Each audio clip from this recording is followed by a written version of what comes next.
So guys, for the first method, you want to go to search and type in Windows Security. Now you want to click on App Settings. And now once you're on this, you want to scroll down and then click on Reset. And then click on Reset again. You want to reset the Windows Security application. And now once that's been done, see if that works. If that's still not working, then for the second method, you want to go to search and type in Edit Group Policy. Click on it. And now once you're on this, under Computer Configuration, you want to expand Admin Templates. And now you want to expand Windows Components. And now you want to click on Microsoft Defender Antivirus. I'm going to scroll down till we find Microsoft Defender Antivirus. Click on this. And now this will appear on the right side.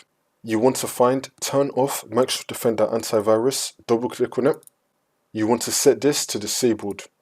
Make sure it's on Disabled and then click on OK. Next, you want to expand Microsoft Defender Antivirus. Expand this. You want to click on Client Interface. You want to find Enable Headless UI Mode. Double click on this. You want to set this to Disabled and then click on OK.